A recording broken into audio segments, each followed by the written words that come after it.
I broke my teeth on really Eastern Europe back in 1998 when I was with Sony. So I had many trips to Russia, Ukraine only once, and that was in 1999. We were doing, the heck were we doing?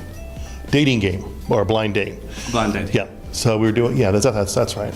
But many trips to Romania. But I haven't been to Kiev in probably 11 years.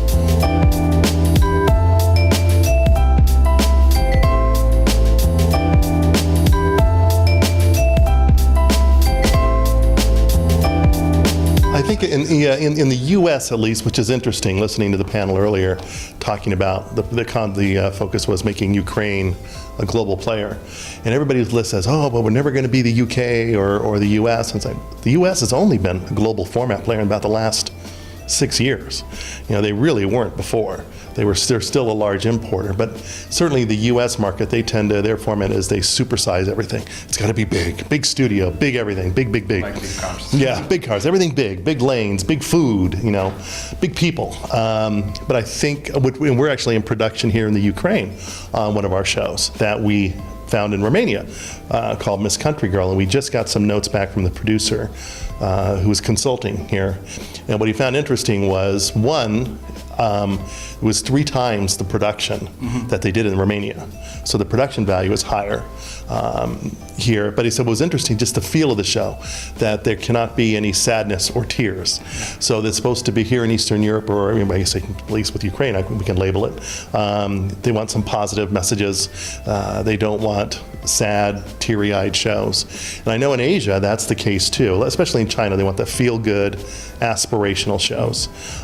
Japan certainly still has, which is where we came from as far as taking formats. They are still looked upon as doing the crazy, wild, strange stuff, but they don't actually produce it anymore. They kind of produce more docu-style type shows. And the UK has just been kind of quiet. I don't know the top of my head when the last show that big hit, other than obviously with Pop Idol and Millionaire and Cash Cab, and so I think the economy has changed the creative process in the UK. So hopefully that answered that question. But. Yeah.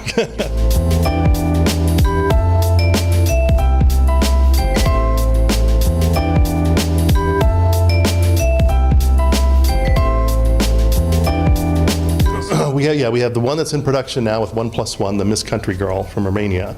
But the other part that we're going to have another show, Hide the Smile. It's a comedy sketch show we found in Finland that we're doing the deal with in Ukraine. But part of the reason to be here is to make, like the people on the panel today, that most of them I know Nicola, but to meet some more of the Ukrainian producers to, one, takes a look at our formats and see how they can be adapted to Ukraine, but also to find out what do they have in their arsenal. What are some things that, I looked at a couple of the shows today, Make the Comics Laugh. There was a couple other ones I made little notes of. I said, so what's the history of that? Has anybody taken that? And Not yet, it's fresh show last year.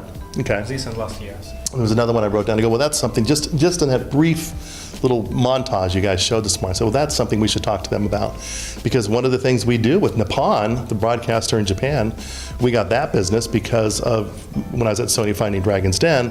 But when we started this company 6 years ago, Nippon came to us and said, we need some help for someone to go through our library. And they're a broadcaster, 55 years on the air.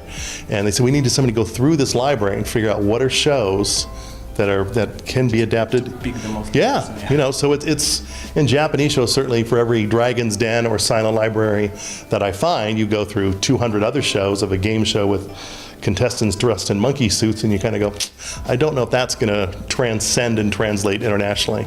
So but that's the opportunity here. I don't know if it's the broadcaster here for them to look at, and that's another battle here. It's especially in the U.S. We see it too. Who's going to own those international format rights? Is it the broadcaster who put the money in to produce the series, or is it the producer who created the series? And that's a gray area.